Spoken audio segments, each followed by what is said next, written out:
Assalamualaikum warahmatullahi wabarakatuh. Salam sejahtera untuk kita semua. Sebelumnya saya ucapkan terima kasih kepada Bapak Nanda Narendra yang memberikan kesempatan bagi saya dan kelompok saya untuk membahas materi bab 7, konsep dan fungsi pemasaran dalam bisnis.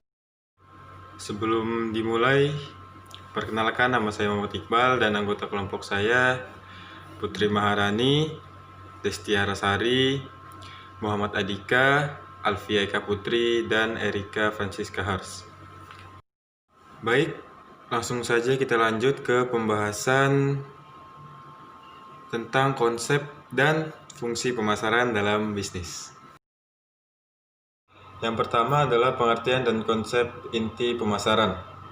Pemasaran adalah suatu proses dan manajerial yang membuat individu atau kelompok mendapatkan apa yang mereka butuhkan dan inginkan dengan menciptakan, menawarkan, dan mempertukarkan produk.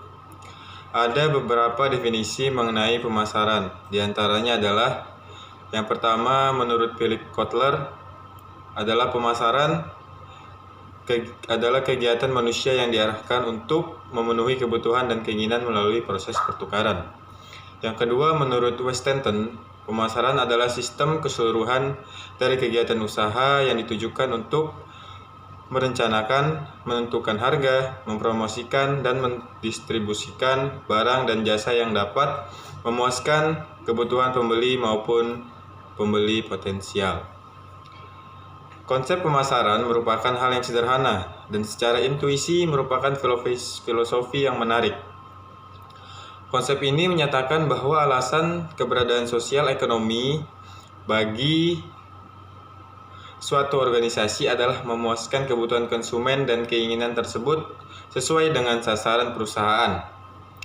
Hal tersebut didasarkan pada pengertian bahwa suatu penjualan tidak tergantung pada agresifnya tenaga penjual, tetapi lebih kepada keputusan konsumen untuk membeli suatu produk.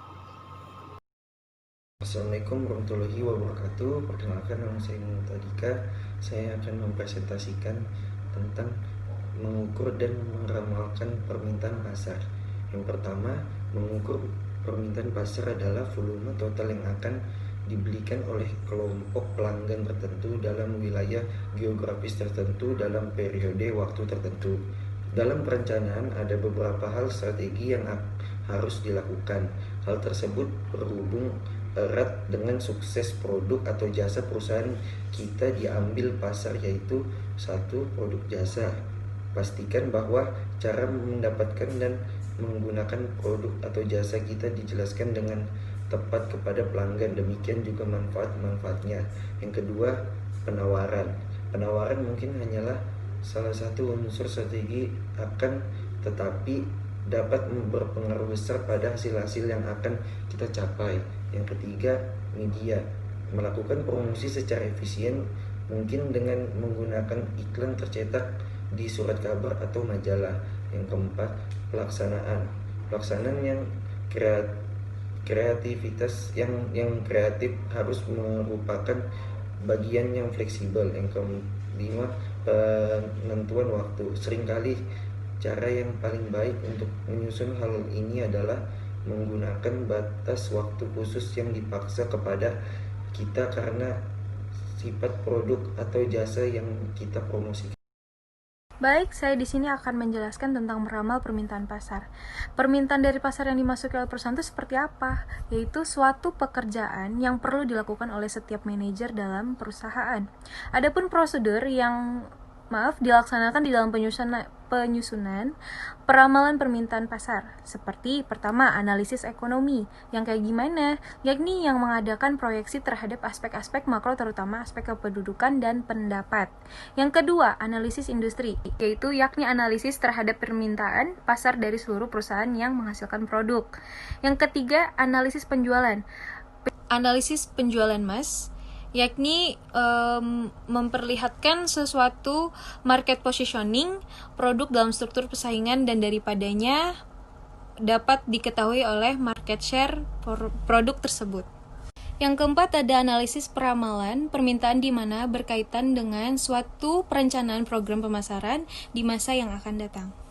Yang kelima ada pengawasan dari hasil peramalan, yaitu usaha untuk meminimalisasi kesalahan hasil dari berbagai teknik peramalan yang digunakan. Secara garis besar, terdapat dua macam metode peramalan permintaan yang bisa dilakukan, yaitu yang pertama itu ada metode kualitatif yang terdiri atas teknik survei dan teknik pengumpulan opini. Kedua, ada metode kuantitatif yang terdiri atas metode time series, yang metode trend linear, metode kuadratik, analisis musiman, dan model ekonometri.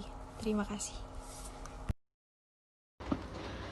Materi yang selanjutnya saya jelaskan adalah perilaku konsumen.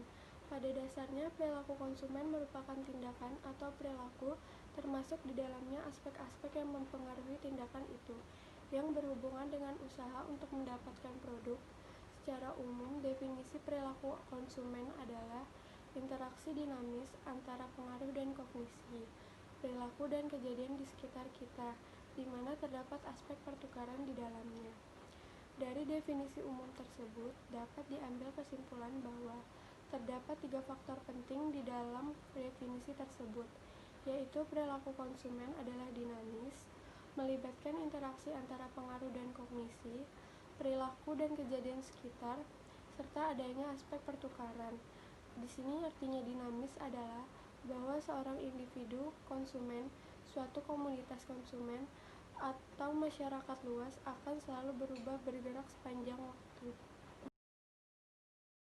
Perkenalkan, nama saya Alfeka Putri. Di sini saya akan mempresentasikan tentang segmentasi pasar. Yang pertama, tingkatan segmentasi pasar. Titik awal untuk mendiskusikan segmentasi pasar adalah pemasaran massal.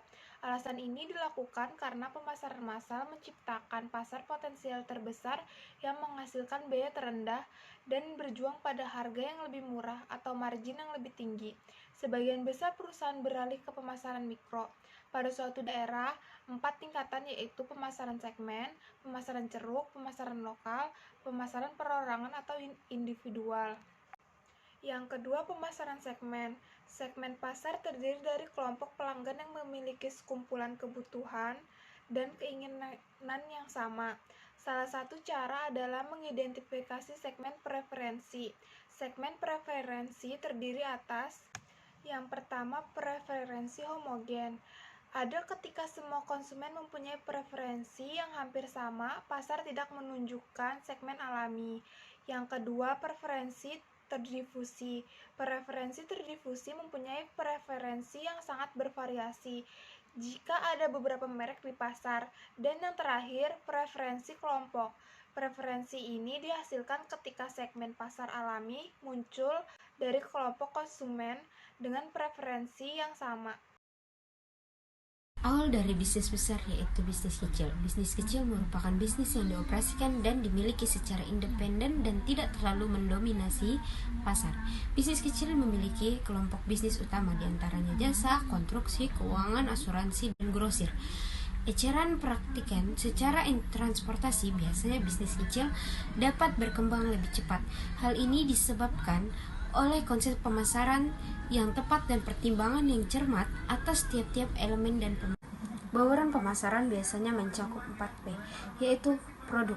Semua orang tentu tahu donat. Donat merupakan makanan berbentuk seperti cincin yang dipegang kemudian diberi topping di atasnya. Yang kedua yaitu penetapan harga atau price.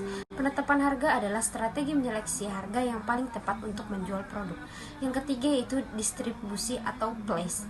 Place merupakan kegiatan bisnis untuk membuat produk atau jasa yang ditawarkan lebih mudah terjangkau konsumen dan dapat Penetapan harga adalah strategi menyeleksi harga yang paling tepat untuk menjual produk. Yang ketiga yaitu distribusi atau place. Place merupakan kegiatan bisnis untuk membuat produk atau jasa yang ditawarkan lebih mudah terjangkau oleh konsumen.